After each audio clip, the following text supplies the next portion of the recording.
आज मी तुमच्यासोबत गव्हाच्या पिठापासून मस्त चवदार आणि पौष्टिक लाडू कसे बनवायचे याची रेसिपी शेअर करणार आहे।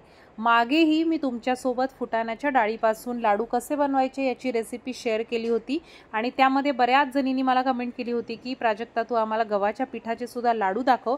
तर एकदम सोपी रेसिपी आहे, झटपट होणारी आहे, तेवढीच टेस्टी आणि तेवढीच पौष्टिक सुद्धा आहे। तर चला रेसिपीला सुरुवात करूया। तर रेसिपीला आपण सुरुवात करणार आहोतच, परंतु त्याआधी या चॅनलवर नवीन असाल तर तुमच्या सगळ्यांचं स्वागत आहे। कृपया करून आपल्या या prajaktaskitchen.com चॅनलला सपोर्ट करा, फॉलो करा, लाईक करा, शेअर करा आणि सबस्क्राइब करा। तर सगळ्यात आधी इथे मी अर्धा कप संपूर्ण लाडूसाठी तूप घेतलेला आहे आणि त्यातलं अगदी 1-1.5 चमचा तूप मी कढईमध्ये घेतलेला आहे आणि यामध्ये साधारणतः अर्धा कप आपल्याला मखाने हवे आहेत, ते आपल्याला परतून घ्यायचे आहेत। आता माझ्याकडे थोडेसे प्रमाण कमी होतं, तर चांगले क्रिस्पी होईपर्यंत आपल्याला ते परतून घ्यायचे आहेत, कारण बऱ्याच वेळा जेव्हा आपण मखाने आणतो बाजारामधून ते मऊ असतात आणि आपल्याला काय करायचं असतं त्याला थोडंसं रोस्ट करून घ्यायचं असतं। तर इथे मी तुपामध्ये रोस्ट केलेलं आहे आणि 1 चमचा तूप काढल्यानंतर जे उरलेलं तूप आहे ते सगळं मी आता कढईत घातलेलं आहे आणि त्यानंतर 1 कप यामध्ये मी गव्हाचं पीठ घातलेलं आहे। आता इथे जर तुमच्याकडे विकतचं पीठ तुम्ही वापरत असाल तर ते वापरू शकता, किंवा नसेल तर तुम्ही आपलं नॉर्मली आपण घरामध्ये जे गव्हाचं पीठ वापरतो ते सुद्धा वापरू शकता। आता आज हे जे लाडू मी तुम्हाला दाखवलेले आहेत, या लाडवांसाठी तुम्ही साखर सुद्धा वापरू शकता, परंतु मी आज तुम्हाला गुळासोबत कसे करायचे ते दाखवलेले आहेत। परंतु मी सांगताना तुम्हाला दोन्ही पद्धती सांगेल, जेणेकरून तुम्हाला जर साखरेमध्ये करायचे असतील तर तुम्ही तसेही करू शकता।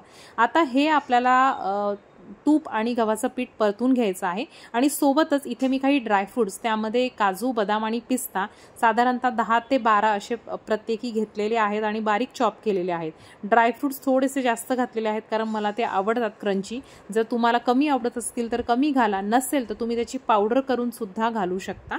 तर इथे मी असेच ठेवलेले आहेत आणि आता या पिठासोबत आपल्याला याला चांगलं रोस्ट करून घ्यायचं आहे। मागे मी तुमच्याबरोबर फुटाणा डाळीचे लाडू शेअर केले होते आणि त्यामध्ये मी तुम्हाला तगार वापरून किंवा बुरा शुगर कशी वापरायची किंवा ते वापरून कसे लाडू बनवायचे हे दाखवलं होतं। तर तीच साखर सुद्धा तुम्ही इथे वापरू शकता, परंतु इथे मी आज गूळ वापरत आहे। फक्त साखर वापरताना सगळं मिश्रण थंड झाल्यावर साखर घालायची आहे। तर आता बघा, हे जे गव्हाचं पीठ आहे ते चांगलं खमंग भाजल्या गेलं की जे मखाने आपण ड्राय रोस्ट करून घेतलेले होते ते थोडेसे मी मिक्सरमधून काढून घेतलेले आहेत। तुम्हाला पाहिजे तर थोडेसे क्रश करून सुद्धा घालू शकता, जेणेकरून ते खाताना छान लागतात। त्यानंतर पाव चमचा यामध्ये मी जायफळ पावडर आणि पाव चमचा वेलची पावडर घालून घेतलेली आहे आणि चांगलं हे मिक्स करून घ्यायचं आहे आपल्याला, कारण जायफळ आणि वेलची पावडरने याची टेस्ट खूप छान लागते आणि मला सुद्धा आवडते। तुम्हाला जर वेलचीची टेस्ट जास्त आवडत असेल तर तुम्ही थोडं प्रमाण आणखीन वाढवू शकता। आता इथे मी घेतलेला आहे अर्धा कप एवढा गूळ आणि या सगळ्या रेसिपीचं ग्रॅममध्ये जर तुम्हाला प्रमाण हवं असेल तर डिस्क्रिप्शन बॉक्समध्ये मी ग्रॅममध्ये सुद्धा दिलेलं आहे।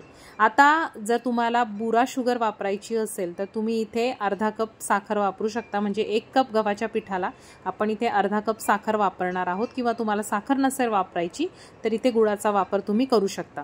आता जेव्हा मी गूळ घातला तेव्हा मी गॅस बंद केला होता आणि त्यानंतर यामध्ये मी गूळ घातलेला आहे आणि गूळ बारीक चॉप केल्यामुळे काय होतं की यामध्ये जी उष्णता आहे त्या हीटमध्येच तो गूळ जो आहे तो मेल्ट होतो। तर इथे बघा, मस्त आता गूळ मेल्ट झालेला आहे आणि मिश्रण पण थोडंसं घट्टसर झालेलं आहे। आधी थोडंसं ते पातळ वाटत होतं, परंतु गूळ घातल्यानंतर ते घट्ट होतं आणि हा जो लाडू आहे तो जर तुम्ही गुळासोबत करत असाल तर तुम्हाला गरम गरमच बांधावा लागेल आणि जर तुम्ही साखरेसोबत करणार असाल तर संपूर्ण मिश्रण थंड होऊ द्यायचं आहे गव्हाच्या पिठाचं आणि त्यानंतर थंड झाल्यावर साखर तुम्हाला घालून त्याचे लाडू बनवायचे आहेत। आता डिपेंड करतं तुम्हाला लाडू कसे बनवायचे। तर इथे मी हे मिश्रण थोडंसं चांगलं मिक्स करून घेणार आहे, कारण यामध्ये थोडे लम्स आहेत, तर ते मिक्स करून घ्यायचं आहे आणि मग आपल्याला याचे लाडू बांधायला सुरुवात करायची आहे। लहान मोठ्या आकारामध्ये कसेही तुम्ही याचे लाडू तुम्हाला जसे आवडतात त्या पद्धतीने करू शकता। मला तरी गुळाची टेस्ट आवडली आहे। पिठी साखर पण तुम्ही घालू शकता, परंतु पिठी साखरेमुळे तो लाडू जो आहे तो टाळूला चिटकण्याची शक्यता असते आणि त्यामुळे तुम्हाला असा रवेदार लाडू हवा असेल तर मी रिसेंटली तगार म्हणजेच जी बुरा शुगर आहे किंवा बुरा साखर जी म्हटली जाते त्याची सुद्धा रेसिपी मी अपलोड केलेली आहे। साखरेचा पाक करून पुन्हा साखर बनवली जाते आणि ती जी साखर आहे ती या लाडूमध्ये तुम्ही जर घातली तर लाडू जे आहेत आपले रवेदार होतात। तर हे लाडू तुम्ही हवाबंद डब्यामध्ये साधारणतः 1 ते 2 महिने स्टोर करू शकता आणि खाऊ शकता। तर नक्की ही रेसिपी ट्राय करा। आय होप ही रेसिपी तुम्हाला आवडलीच असेल। व्हिडिओ हे आवडत असतील तर प्लीज शेअर करत राहा, लाईक करत राहा आणि चॅनलवर नवीन असाल तर पुन्हा एकदा सांगते फॉलो सबस्क्राईब करायला विसरू नका। बघा किती मस्त आणि छान आपला सॉफ्ट लाडू इथे तयार झालेला आहे। तर चला भेटूयात एका नवीन व्हिडिओत एका नवीन रेसिपी सोबत।